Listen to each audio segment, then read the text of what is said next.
I am here with my dear friend, Dr. Richard Scott, GP. Hello, Richard. And it's good to be back. Yes. Now, we have been, in the last couple of weeks while you've been away, we did our series on caffeine because a few Sundays ago, I lost track of the number of days now, we were doing Family Focus on a Sunday, and Joe said, oh, caffeine's really good. Why don't you do something on caffeine? I said, well, we have done. Richard's away for 2 weeks, so we replayed that. But I kind of said, we should have titled it, Why Caffeine is Awesome. God made it, isn't he great? We like caffeine. Could have been the title, but wasn't.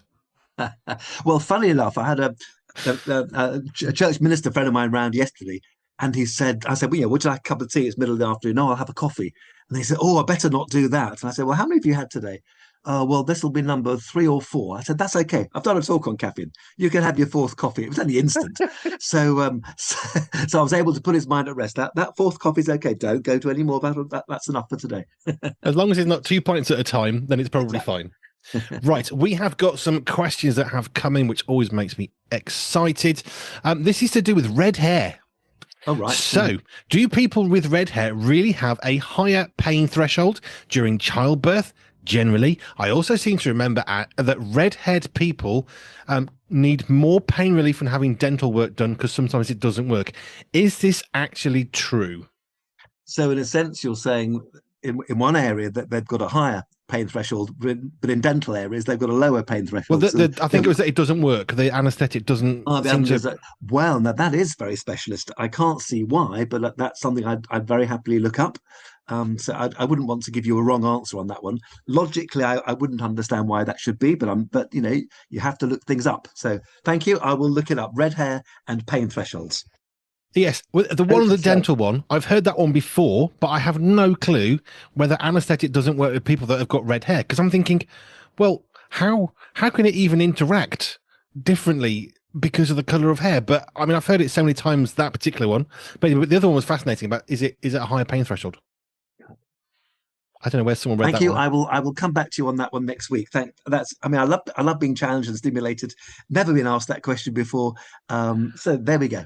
Thank you. I'll come back to you. Fine. Another one that came in. What are the biggest dangers of insufficient sleep? Does it really affect memory?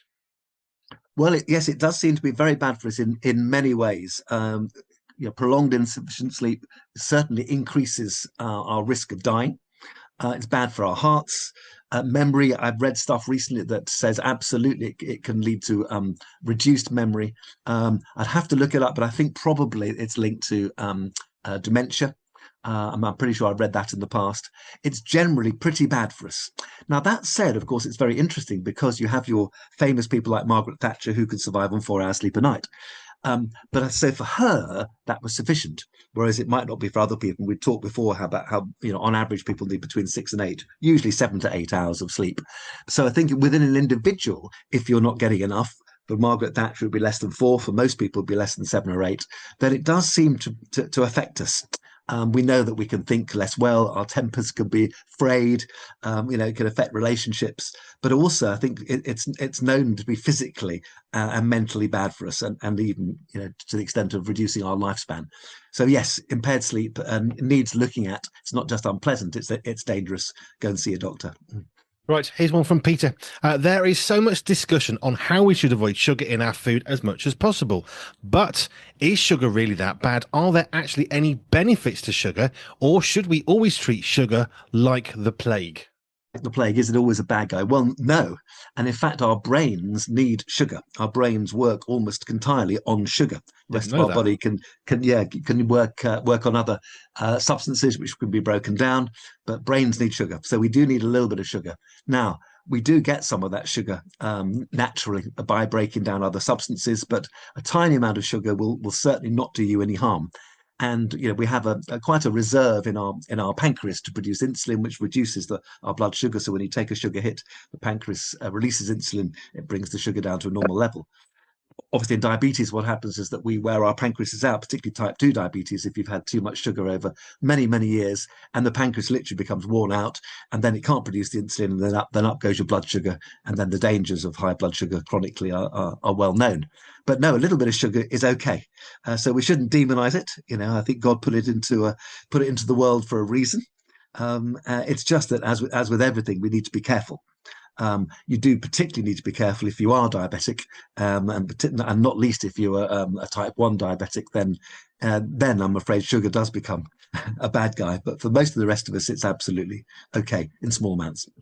I have a follow-on question to Peter's question, which seems like an obvious one. But before we go to that, so insulin is your body's way of what sort of bringing down the sugar level, regulating blood sugar. Yeah. So in response to a meal where the sugar is either taken in directly or it's broken down into sugar, then the body releases insulin to control the sugar level.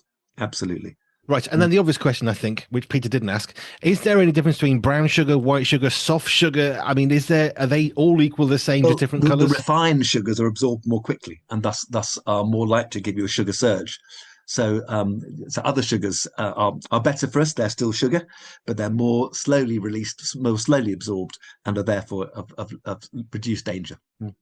And then one that came in a couple of days ago. Up to what age do people still have growth spurts? And I seem to remember there is a difference between growth spurts in females and males, that men can have growth spurts later than women. But over to you.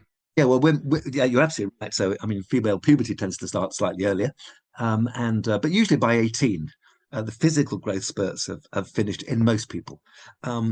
I might say that one thing that's come into the public domain a lot more recently is how our brains are still developing. So we may not be physically growing any taller or wider, but it takes till about 25 until we're mature cerebrally in our brains. So brain maturity takes longer, quite a lot longer than physical maturity in terms of skeletal growth. But usually by about 18, the growth spurts are over. You can see exceptions, maybe 19, 20, one or two people, but for most people, you are where you're going to be by 18. But what happens with the ears then? Why do they keep on getting bigger? There are three organs, and I can never remember the third one: ears, men's prostate, and the third one, which I can never remember, grow throughout life. And yeah, that's a bit of a mystery, isn't it? Why do we turn into elephants as we grow older, and men in particular? I'm not quite sure why that's the case, but it is. It's not your skeleton, it's not your bones, of course, because ears are cartilage, skin, a little bit of fat. So it's nothing to do with our bones. It's cartilage and fat. Just that last one came to me, as these things do come to me. So if you've got any more questions for Richard, you can do. We're going to move on to the topic in just a moment that is brought. But if you want to know anything about something you've seen in the news, or you're just curious about your own body, what's going on, what is this normal, you can email us hello@pure247radio.org, hello@pure247radio.org, and we will ask Richard as anonymously as we can, of course. Richard, over to you with this week's topic. And I'd just like to say about the red hair, I've got a wonderful friend at work who's one of our secretaries who's very red-haired, and she always talks about red hair being her superpower. So when I look into red hair, I'm going to come back with quite a bit more on red hair, and she may be right, and I want to know, tell me about pain thresholds, and I'll look into these things, and then I'll challenge her, and she'll probably tell me more. So thank you, just once again, thank you for the question on red hair. That's got me going for next time. But this time, as you know, Andy, I like to try and bring encouraging stories or challenging stories that I've read in the paper, either Christian press or secular press. This one came from a normal newspaper, and it was about an extraordinary woman who happens to be a doctor, a cancer consultant from the Midlands, Lucy Gossage. And she's a runner. And my goodness, is she a runner? She ran for 87 hours last week, taking just 3 hours off, as you do if you're extraordinary. Starting off in -8 through snowstorms in the dead of night, up hills. This is the Pennine Way she was running, which is 268 miles, which she did in 87 hours. And the ups and downs are more than climbing Mount Everest. Oh my goodness, in terrible conditions. This is Britain's toughest ultra marathon, from Derbyshire, Peak District, to the Yorkshire Dales, ending at the Scottish borders. The conditions were Arctic, as I mentioned, so tough. And of course, competitors in this thing aren't going to be wimps, but half dropped out by halfway.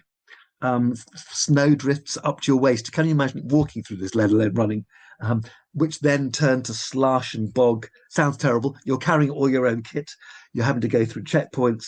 She covered 70 miles a day. If you do 268 miles divided by 3 and a bit days, 70 miles a day, resting only 3 3/4 hours. Oh my goodness. And she won the race for the women. Why? Well, she's a cancer consultant. It was at a good cause, raising money for a thing called Move Against Cancer, a small charity she founded to get cancer patients more active and getting them running or walking. I have to say, and I'm a runner, but not like that. It made me tired just reading this. Um, but of course, cancer's topical. We've got the two royals affected at the moment, the King and the Princess of Wales. I myself had bowel cancer in 2011. And I wrote a book on it, God, I've Got Cancer. And at the moment, I'm doing some cancer studying for my annual appraisal. As a GP, you need to do an annual appraisal. And I'm focusing on cancer, just getting more up to date with symptoms and signs, so that we can, not miss any of the dreaded disease as it comes through. And I think what came through this article, that was an article about her in the Times, was that when I'm reading it alongside my book on spotting cancer for GPs, exercise comes up regularly in my book, as well as in her article, as a very important way to help prevent this terrible disease. It's partly through losing weight, because we know obesity is definitely a risk factor for cancer, but exercise seems to have an independent effect. So why am I bringing it to the radio today? Well, just I think we've looked a bit at sort of indirectly at exercise in the past, and of course we know it's good for our heart and lungs. We've talked about it being good for mental health, but just so that your listeners can know, it's also protective against cancer. Some people will do park runs. I've done 3 of them actually. I don't like running at 9 in the morning. I'm more a late afternoon person, because that's when I get going better. I get going mentally in the morning, but physically in the afternoon. But these park runs, which run at 9 in the morning, and many people do it, don't they, as a sort of endpoint from couch to 5K over the course of maybe 3 months, and then followed by decent breakfast, including coffee, of course. But just that sense of, maybe just remember that exercise really is very, very good for us. And I think God, I'm not going to be particularly spiritual today, but God gave us legs for a reason. And it's not just to sit at our desks. We need to use our legs. And here's another reason to get active beyond our sort of cardiovascular health, beyond our mental health. It keeps cancer at bay as well. So, thought for the day. Do you know, the thing that struck me right from the start is with what she's doing in her role, is there's leading by example, which is always a good thing to do, and then there's wherever on earth level she is of leading by example, because I don't like running at all. Yeah, sure. But 87 hours. I mean, you can't even imagine it. You can't imagine it. I mean, when I did the London Marathon once, which frankly I did not enjoy. It's too far from me. 3 or 4 miles, I'm reasonably at. 26 miles, that's not human. This is someone who's doing almost 3 marathons a day for 3 days with virtually no sleep, carrying kit as well. Oh, how does that even begin to happen? Extraordinary. Much respect. I mean, her patients can't say, I'm tired, I can't do it, because it's not going to work as an excuse, is it? I mean, it's fantastic, but we're not saying turn into Lucy. That she is an extraordinary woman. But what I think it's very good to lead as an example. But it was just funny when I read 2 things at once, an article and I'm studying something. It's like God has given me a little prompt to say to people, "Hey, listen, come on, this is something you could do very easily." Okay, you may not necessarily like it, although most people, when they start exercise and start running, do get into it. For me, if this had said, because I'm not a swimmer, you need to swim and it'll help keep cancer at bay, I'd be thinking, that's not naturally me. But okay, the benefits are there. I'll do some swimming. Fortunately, I'm a runner, so that it's easy for me. So I understand if it's not, but this is what the science is showing, and there we are. I put it to our listeners. I have cycled for a long, long time, around heart issues and health issues, that sort of waned the last few years. But even at my fittest, I'm not sure I could have done as many miles as she ran as intensely. Even when I was much fitter on a bicycle, I don't think I could have done that level. That is much respect. She's extraordinary. She's clearly extraordinary, and I'm just using it as a nice story, a feel-good story, but as an entree, if you like, to what I was reading alongside in my cancer book. And there it is. She's encouraging people as a cancer consultant to exercise because it's good for you in cancer. That's for patients who've already got cancer, but my cancer book is saying it's a preventative as well. It's good it's good as a treatment, but it's also a preventative. So yeah, let's think about it. I always think about some of these because positive thinking goes around, and my sort of thing is, well, yeah, but if you've broken your leg, positive thinking isn't going to help much. You need a splint and a doctor and probably a hospital and some, help. But Sure. positive thinking is not completely redundant and useless, because actually a positive mental attitude helps. And I know a lot of people who go, well, whatever exercise it is, often at the start you're thinking, do you know, I'd rather sit at home. I'll just have another round of coffee. But actually, once you get into it, you do then feel better, because that's the endorphins, isn't it? It's the endorphins. It is very good for us. And I had a bit of an injury last few weeks, and I had a sort of half a run yesterday. Felt so much better, and my leg wasn't too bad afterwards. It was a double win. So yeah, I would just say to people, this is what we're learning, and we'd be foolish not to take it on board. Well, like you say, God's given us two legs for a reason, and it's not just to operate pedals. No. As amazing as that is, I that's a really good feel good story. I mean, it's encouraging, isn't it? What somebody can do. Not for me, but that's okay. Yeah, that's fine. It's there, and it may look. And she's not saying only running; she's saying exercise. And as the cancer book is saying, exercise doesn't narrow it down to running. It might be a bike, it might be a swim. So yeah, just a few thoughts. Get moving, basically. Get moving. And that's what her thing was called, wasn't it? Move Against Cancer. Small charity to get cancer patients active. And it included walking, by the way. Walking is also included.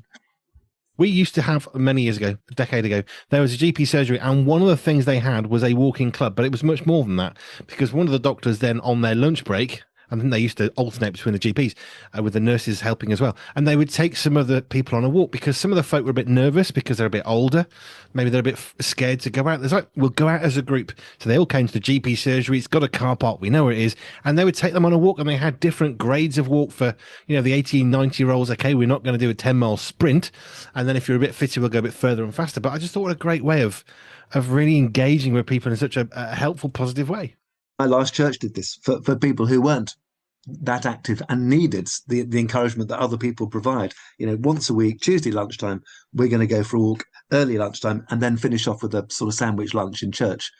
Great idea. It's fab. Churches listening, do something good, help your people out.